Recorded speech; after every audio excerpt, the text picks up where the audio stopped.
Hello guys, welcome to Real Mac. Today we are going to start a new series of physics of 11th class and 12th class. First we will study about 11th class and then after 12th class. Actually this series is for my old students जिनको मैंने पढ़ाया है. I hope कि वो बहुत अच्छी तैयारी कर रहे हैं अपनी नेक्स्ट IITs और जितने भी उनके मेडिकल एग्ज़ाम्स और जो भी उनके वेरियस एग्ज़ाम्स हैं उन सब की तैयारी वो कर रहे हैं. आप उसके अलावा जो बच्चे अभी 11th और 12th क्लास में आए हैं, अभी जो नए आए हैं उनके लिए भी बिल्कुल बेसिक कॉन्सेप्ट्स के ऊपर बन रही है सीरीज़. तो आई होप कि मैं इसको आगे फर्दर और लेक्चर्स बना सकूं. सो फर्स्टली मैं इसको स्टार्ट ही किया है, इसका शेयरिंग ही किया है आज. ठीक है, तो ये बिल्कुल बेसिक कंसेप्ट्स के ऊपर है. सबसे पहले हम स्टार्ट करते हैं 11th क्लास की फ़िज़िक्स के ऊपर. बेसिकली हम फिज़िक्स को स्टार्ट कर रहे हैं. ठीक है,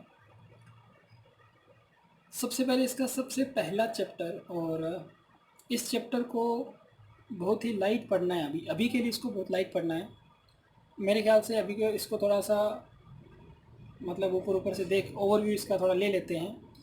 बाद में जब हम एक बार के लिए पूरी फिज़िक्स पढ़ लेते हैं उसके बाद में इस चैप्टर को पढ़ते हैं तो और भी ज़्यादा इंटरेस्टिंग होता है ये चैप्टर. कुछ एक टॉपिक इस चैप्टर में हैं जो बिल्कुल थ्योरेटिकल हैं. जैसे अगर हम बात करेंगे भी scope and excitement of physics technology and society. उसके बाद में कुछ एक साइंटिस्ट्स हैं, उनकी जो बायोग्राफीज़ हैं उनके बारे में. तो वो सारी चीज़ें हम इस सीरीज़ में कवर नहीं करेंगे. अगर आप लोग चाहेंगे तो उनकी अलग से हम बात कर सकते हैं, अलग अलग साइंटिस्ट की, या अलग ये थोड़ी सी क्या है कि जैसे मैं अगर बात करूँगी फिज़िक्स टेक्नोलॉजी एंड सोसाइटी, तो मैं बात करूँगा कि फ़िज़िक्स कैसे कैसे ये इवॉल्व कैसे हुई है, डेवलप कैसे हुई है, और बाद में सोसाइटी पर इसका क्या इम्पेक्ट हुआ है, और कैसे सोसाइटी में इसने अपना जो है योगदान दिया है सोसाइटी को आगे बढ़ाने के लिए. ठीक है, this lecture series will be useful for both English medium and Hindi medium students I think. क्योंकि जिस एरिया से मैं बिलोंग करता हूँ वहाँ पे लोग इंग्लिश मीडियम स्कूल में पढ़ते ज़रूर हैं, लेकिन एक्चुअली पूरी तरह से वो इंग्लिश ना बोल पाते हैं ना समझ पाते हैं. ठीक है, एंड आई थिंक वो लिख भी नहीं पाते हैं. ठीक है, तो उनको समझाने के लिए आप अगर हिंदी में बात करो तो वो जल्दी समझ जाएंगे, लेकिन उनका इंग्लिश मीडियम है तो उनको लिखना इंग्लिश में पड़ेगा. तो समझाने की कोशिश करूँगा हिंदी के अंदर. कुछ एक वर्ड्स हैं जो इंग्लिश में यूज़ लूँगा, और बिल्कुल बेसिक वर्ड जिनका, जैसे मैं बोल रहा हूँ गुड, एक्स्ट्रा, ये कुछ वर्ड हैं ये हिंदी में अगर बोलते हैं, सॉरी इंग्लिश में बोलते हैं तो हिंदी वालों को इसमें दिक्कत नहीं आनी चाहिए. ठीक है,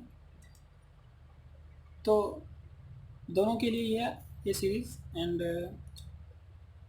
जो रेफरेंस रहेगा वो NCERT की बुक्स ही रहेंगी. इसमें आपको ये बिल्कुल नहीं समझना है कि भाई ठीक है RBC वाले बच्चे सोचेंगे भाई ठीक है NCERT की बुक्स तो हमारे तो कुछ काम का नहीं.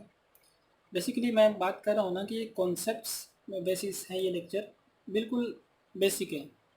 तो अगर आप इसको पढ़ते हो तो आपको कोई दिक्कत नहीं आएगी आपकी अपनी खुद की बुक्स पढ़ने में. और वैसे बहुत सारी चीज़ें सेम हैं NCERT में भी और RBC में भी. ओके, चलिए स्टार्ट करते हैं. सबसे पहले देखो साइंस क्या होता है. ठीक है, बेसिकली साइंस के बारे में हमको देखना है. हम लोगों ने साइंस को पढ़ा हुआ है. ठीक है, साइंस को हम लोगों ने पढ़ा है 11th क्लास से पहले, 10th और 9th क्लास के अंदर. ठीक है, तो हमने उसमें अच्छे से पढ़ा है. भी साइंस क्या होता है, बहुत सारी फिनोमेना है, हमने उन सबको पढ़ा है. तो बेसिकली 10th क्लास में क्या था कि 10th क्लास तक जो भी केमिस्ट्री, फिज़िक्स, बायोलॉजी, ये सब साथ में चलते थे. बस अब ये हुआ है कि हमको थोड़ा और ज़्यादा पढ़ना है साइंस के बारे में. तो साइंस की आगे ब्रांचेस बन गई हैं. हर एक जो सब्जेक्ट होता है वो आप पूरा नहीं पढ़ सकते, उसको ब्रांच उसकी अलग अलग होती है. ठीक है, हिस्ट्री की भी अलग अलग ब्रांचेज़ हैं, ज्योग्राफी के भी अलग अलग ब्रांचेज़ हैं. तो अगर हम बात करते हैं पर्टिकुलर साइंस की तो अलग अलग इसकी ब्रांचेज़ हैं. फिज़िक्स है, केमिस्ट्री है, बायोलॉजी है, बाद में फिज़िक्स की भी बहुत सारी ब्रांचेज़ हैं. तो बेसिकली हम यहाँ पे फिज़िक्स की बात करते हैं. तो सॉरी, साइंस की अगर हम बात करते हैं तो साइंस हम लोगों ने 10th तक पढ़ा है। सो साइंस के बारे में सबको पता है। बेसिक यहाँ पे बात करते हैं साइंस होता क्या है। ठीक है, तो साइंस क्या होता है कि एक जो नेचर होता है उसकी किसी भी फिनोमिना की सिस्टमेटिक स्टडी करना।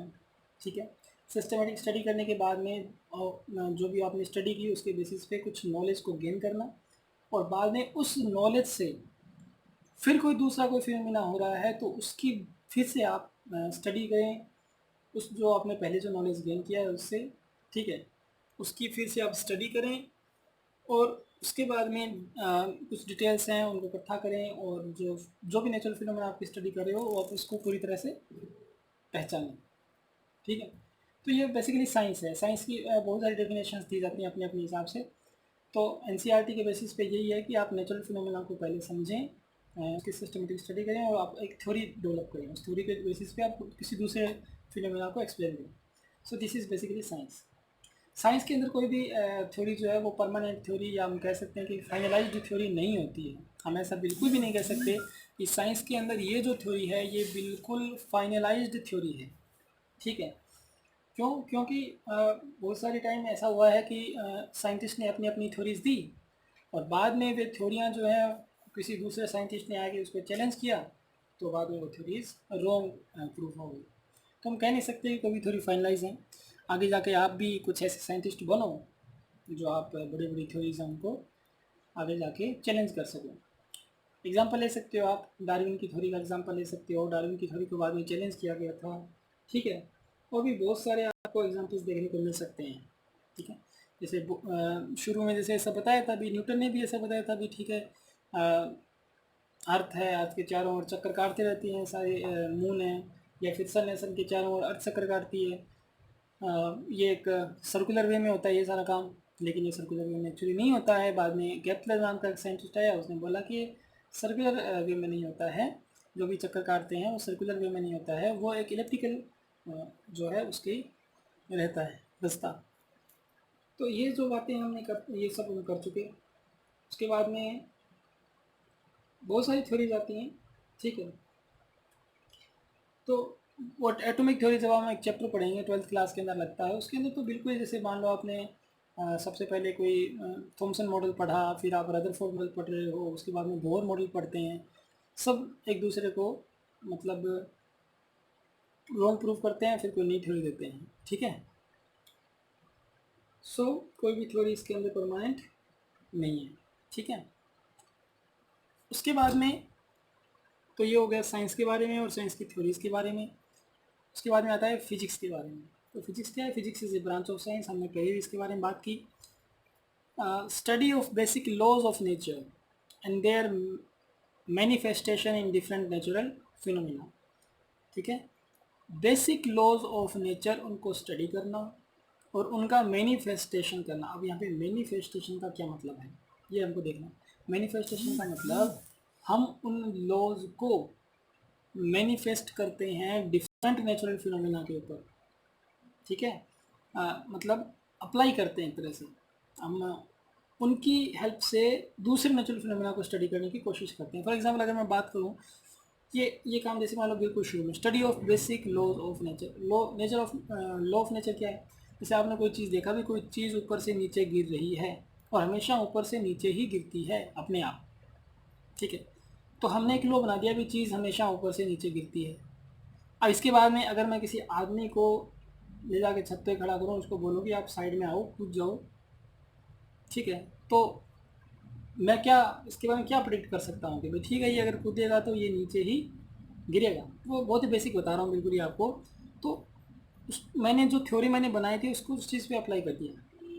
ठीक है, उस आदमी पर मैंने अप्लाई कर दिया कि ठीक है आप छत से कूदे तो आप नीचे गिरोगे। ठीक है, क्यों? क्योंकि मैंने पढ़ रखा है, अभी मैंने खुद ने एक थ्योरी बनाई है। तो नेचर को स्टडी करो, देखो बिल्कुल वैसे ही बताया मैंने आपको। बहुत सारे होते हैं नेचुरल फिनोमिना। तो आप पहले देखो, नेचर को स्टडी करो, नेचर कैसे काम कर रही है, उसके बाद में उसको किसी दूसरे फिनोमेना पे अप्लाई करो। फिजिक्स की यहाँ पर हम दो प्रिंसिपल थ्रस्ट के बारे में बात करेंगे। प्रिंसिपल थ्रस्ट का मतलब है दो मेन तरीके फिजिक्स को स्टडी करने के हमारे पास हैं। पहला है यूनिफिकेशन, दूसरा है रिडक्शन। दोनों के नाम से क्लियर हो रहा है। यूनिफिकेशन का मतलब ये होता है कि डिफरेंट डिफरेंट थ्योरीज हैं, उन थ्योरीज को मिक्स करके आप एक थ्योरी बना दो। ठीक है, एक थ्योरी बना दो। Unifying the different laws varied for different phenomena into single theory.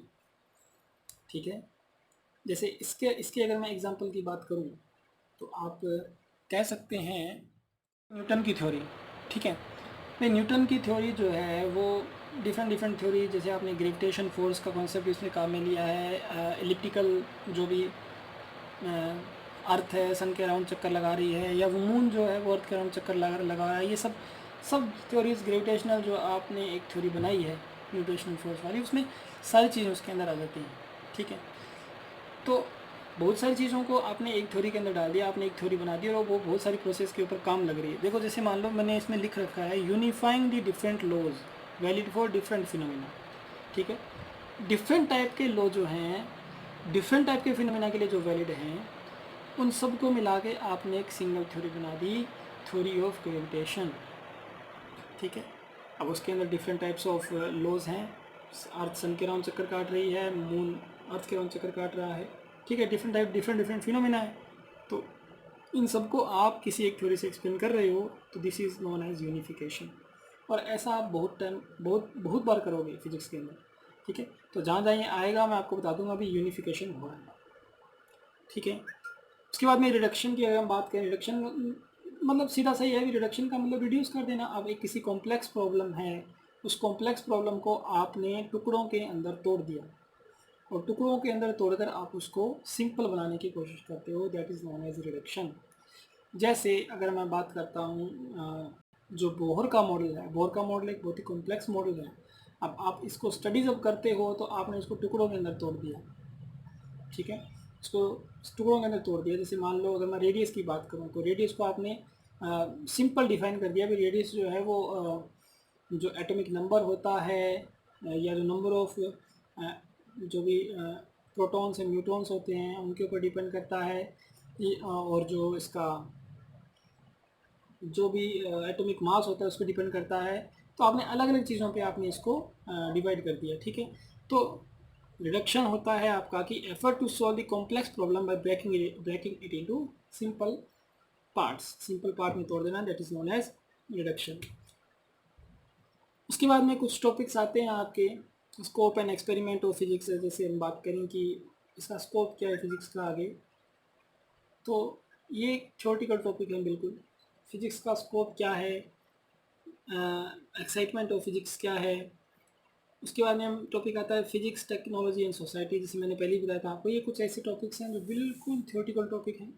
मैं चाहूँगा कि आप एक बार गो थ्रू हो जाएं इनसे, इनको देख लें, पढ़ लें। ठीक है, फिर भी अगर आप चाहेंगे तो मैं इनके ऊपर अलग से वीडियो बना दूंगा। ये बिल्कुल टेक्निकल पोर्शन नहीं है, थ्योरेटिकल पोर्शन है, बिल्कुल थ्योरेटिकल पोर्शन है, तो इसके बारे में भी हम बात नहीं करेंगे। ठीक है, या फिर अगर हम फिज़िक्स पढ़ लें उसके बाद में इसके बारे में बात करें तो ज़्यादा बेटर रहेगा, क्योंकि अभी तो हमको ये नहीं पता कि फ़िज़िक्स क्या है, तो इसका स्कोप क्या है और फिर ये यूज़ में कैसे आएगा, तब वो तो जानना समझना थोड़ा सा आई थिंक अभी मुश्किल है। उसके बाद में फंडामेंटल फोर्सेस इन नेचर, ये बहुत अच्छा टॉपिक है और बहुत आगे तक काम आने वाला है, इसको देख लो। फंडामेंटल फोर्सेस इन नेचर पहला टेक्निकल टॉपिक है आपका, फंडामेंटल फोर्सेस। अगर हम फंडामेंटल का मतलब क्या होता है, सबसे पहले तो ये देखो कि फंडामेंटल का मतलब क्या होता है। फंडामेंटल होता है जो बिल्कुल बेस होता है, यानी फंडामेंटल को डिफाइन नहीं किया जा सकता किसी और चीज़ की मदद से। फंडामेंटल खुद ही होते हैं जो किसी और चीज़ को डिफाइन करते हैं। ठीक है, सबसे पहले जैसे अगर हम बात करते हैं फंडामेंटल पार्टिकल्स। ठीक है, ये टॉपिक बहुत बार आया आपके। फंडामेंटल पार्टिकल कौन से होते हैं, अभी तक तो आप लोगों ने शायद पढ़ा होगा कि फंडामेंटल पार्टिकल जो होते हैं proton neutron electron, fundamental particle होते हैं, इनसे मिलकर बाकी चीज़ें बनती हैं, ये किसी और चीज़ से मिलकर नहीं बने होते हैं, तो ये क्या होगा, फंडामेंटल है। ठीक है, आगे आगे आप फंडामेंटल डायमेंशंस के बारे में पढ़ोगे, विमाएँ जो हैं वो उन सब के बारे में आप बात करोगे, तो वहाँ पे फंडामेंटल का मतलब, जैसे अगर मैं बात करूँ फोर्स है, तो फोर्स जो है वो फंडामेंटल क्वांटिटीज़ अलग अलग से मिलकर बना होता है। जैसे फोर्स की अगर मैं बात करूँ पर्टिकुलर, तो वो बना होता है मास से, लेंथ से और किससे? टाइम से। लेकिन टाइम जो है वो किसी और चीज़ से मिलकर थोड़ी बनाता है, टाइम तो टाइम है, तो वो क्या हो गया? फंडामेंटल। हाँ, टाइम की मदद से टाइम को किसी और चीज़ के साथ मिक्स करके आप कुछ और बना सकते हो। जैसे टाइम को अगर आपने लेंथ के साथ मिक्स कर दिया तो आप वेलोसिटी बना सकते हो। ठीक है, तो ये कुछ चीज़ें हैं फंडामेंटल क्वांटिटीज़ या फंडामेंटल। फंडामेंटल का मतलब होता है बिल्कुल बेसिक। ठीक है, फंडामेंटल जिससे सब मिलकर बने होते हैं, जो किसी और चीज़ से मिलकर नहीं बनता है।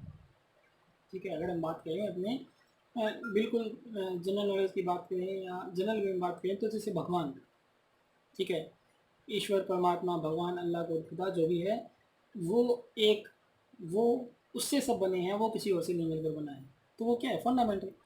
तो यहाँ पे fundamental forces in nature, way forces जो बिल्कुल बेसिक फोर्सेस हैं नेचर के अंदर। तो ये कितने टाइप के होते हैं? ये 4 टाइप के फोर्सेस होते हैं।